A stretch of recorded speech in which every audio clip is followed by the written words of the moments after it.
જો તમને આ રેસીપી પસંદ આવી તો લાઈક કરજો, શેર કરજો અને સબસ્ક્રાઈબ કરજો.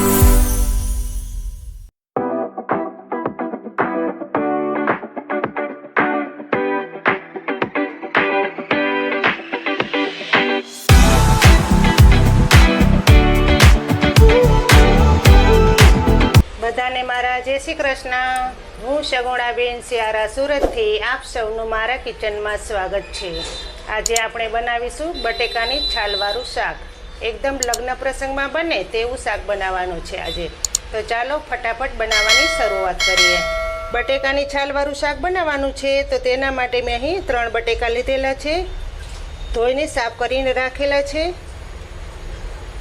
ખટાશ લાવવા માટે અડધી ચમચી આમચૂર પાવડર લીધેલો છે. આમચૂર પાવડરની જગ્યાએ તમે આંબલીનો ઉપયોગ કરો તો પણ ચાલે. શાકમાં ખટાશ હોય તો સાથે ખાંડની પણ જરૂર પડે, એટલે અડધી ચમચી ખાંડ લીધેલી છે. 1 ચમચી નમક લીધેલું છે. સ્વાદ અનુસાર નમક નાખીશું. આદુ મરચાં અને લસણની પેસ્ટ બનાવેલી છે. ગરમ મસાલા લીધેલા છે. તેમાં લીમડો છે, તમાલપત્ર છે, 1 ફૂલ છે, 4 લવિંગ અને 1 તજનો ટુકડો છે. અને શાકમાં કલર લાવવા માટે લાલ મરચાંનો પાવડર લીધેલો છે. અને વઘાર કરવા માટે તેલ જોશે. અને રસો બનાવવા માટે પાણી જોશે. બાકીના મસાલા ઉપરથી નાખીશું. સૌપ્રથમ તો પહેલાં બટેકાને કટ કરી લેશું. આપણે બટેકાનું શાક બનાવવા માટે બટેકા આછી સાલવાળા લેવાના છે. તેનું શાક સારું બને છે. હવે બટેકાના નાના નાના પીસ કરી લેશું એક સરખા.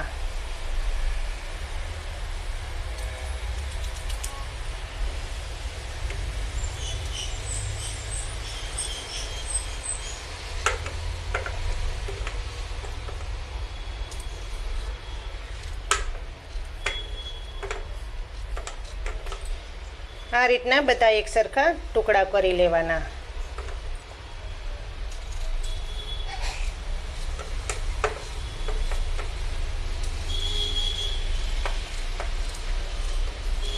લગ્ન પ્રસંગમાં આ જ રીતનું શાક બનાવવામાં આવે છે.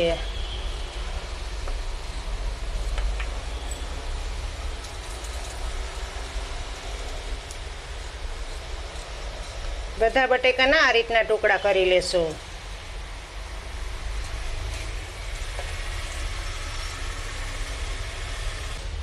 આ રીતના બધા બટેકાના નાના નાના ટુકડા કરી નાખ્યા છે.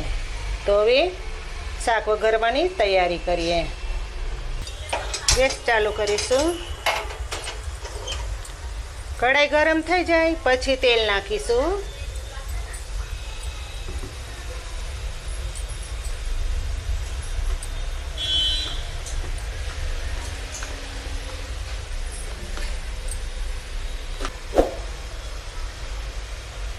આપણે 2 પાવરા જેટલું તેલ નાખીશું.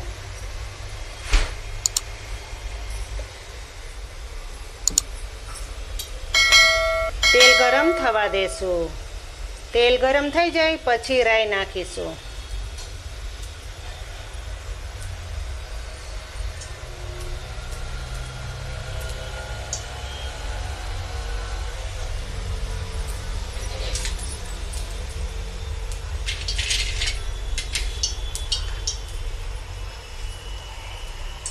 તેલ સરસ ગરમ થઈ ગયું છે તો અડધી ચમચી રાઈ નાખીશું.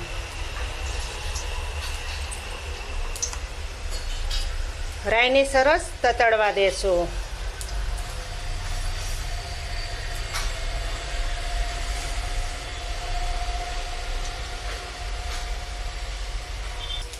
રાઈ સરસ ફૂટી ગઈ છે તો અડધી ચમચી આખું જીરું નાખીશું.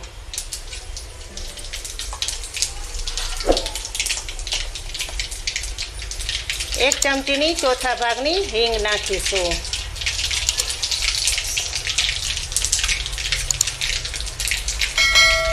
લીમડાના પાન નાખી દેશું.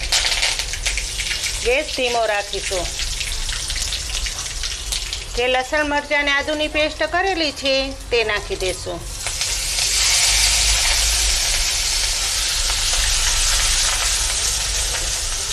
બધા મસાલા બરાબર મિક્સિંગ કરી લેવાના. જે ગરમ મસાલા લીધેલા છે તે નાખી દેશું. ગરમ મસાલાનો શાકમાં ટેસ્ટ બહુ સારો એવો આવે છે.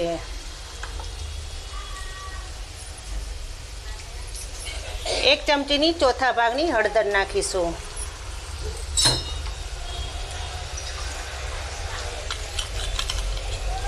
અડધી ચમચી નમક નાખી દેશું.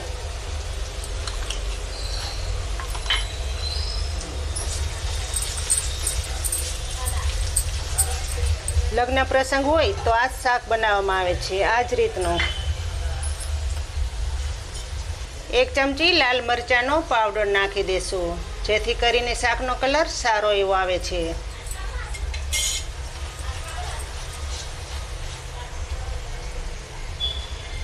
હવે જે બટેકા કટ કરીને રાખેલા છે તે નાખી દેશું.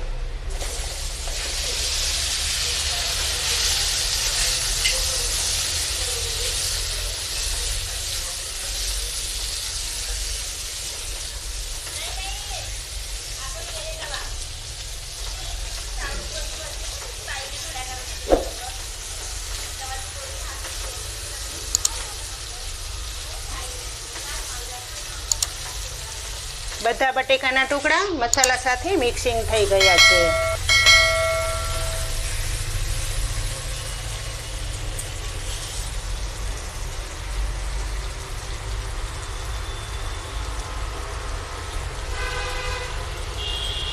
તેમાં અડધી ચમચી જે ખાંડ લીધેલી છે તે નાખી દેશું.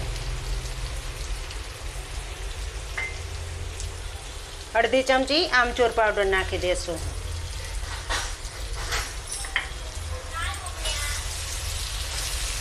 બીજા કોઈ ગરમ મસાલા નાખવાની કોઈ જરૂર પડતી નથી.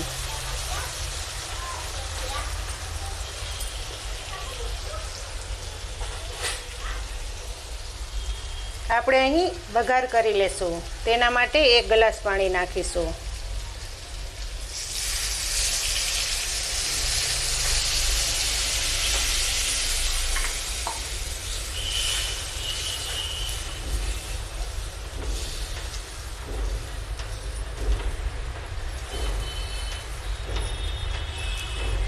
બધા બટેકાના ટુકડા રસામાં મિક્સિંગ કરી લેવાના.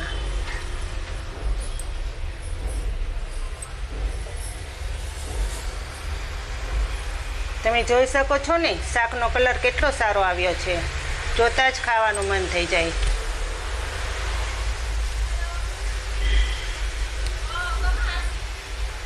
આ શાક સાથે ગરમ ગરમ પૂરી મળી જાય તો કેટલી સારી લાગે.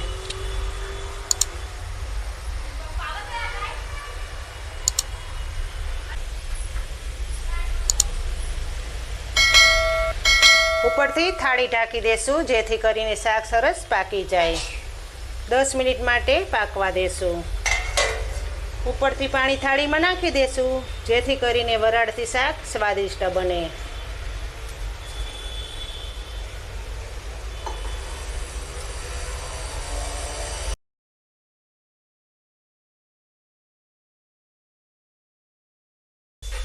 દસ મિનિટ થઈ ગઈ છે તો શાકને હવે જોઈ લઈએ.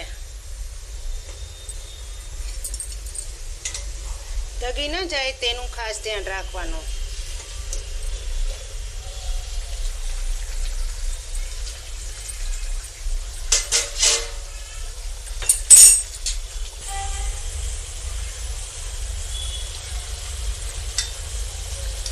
બટેકું દબાવીને જોઈ લેશું.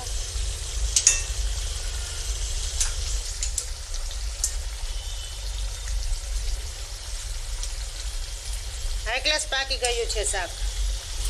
હવે આપણે ઘાટો રસો કરવો હોય તો બટેકાને થોડાક દબાવી લેશું, જેથી કરીને રસો ઘાટો થઈ જાય. આ રીતના બટેકા અમુક ભાંગી લેવાના.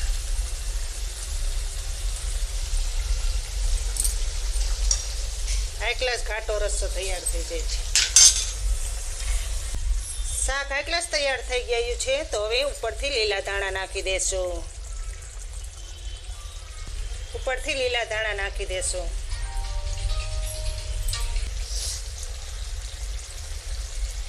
હવે ધાણા બટેકાના શાકમાં મિક્સિંગ કરી લેશું. ગેસ બંધ કરી દેશું. શાક આપણું રેડી છે. આ એકલા શાક સ્વાદિષ્ટ અને ટેસ્ટી તૈયાર થઈ ગયું છે. આ એકલા શાક સ્વાદિષ્ટ અને ટેસ્ટી બનીને તૈયાર થઈ ગયું છે. તો હવે ગેસ બંધ કરી દેશું અને શાકને નીચે ઉતારી લેશું. ખાવાની મજા જ આવી પડશે.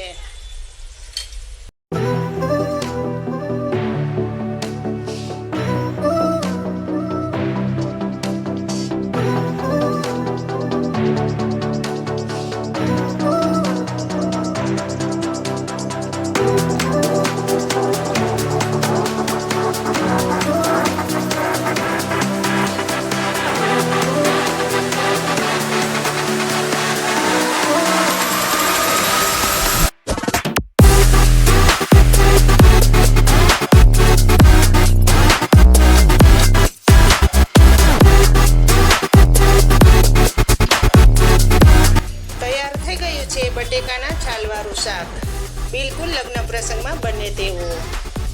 તમને જો મારી આ રેસીપી સારી લાગી હોય તો મારી ચેનલને લાઈક કરજો, શેર કરજો અને ભૂલ્યા વગર સબસ્ક્રાઈબ કરજો. કમેન્ટ કરીને કહેજો કે તમને આ બટેકાના છાલવાળા શાકની રેસીપી કેવી લાગી ને તમે આ રીતનું શાક જરૂરથી બનાવજો.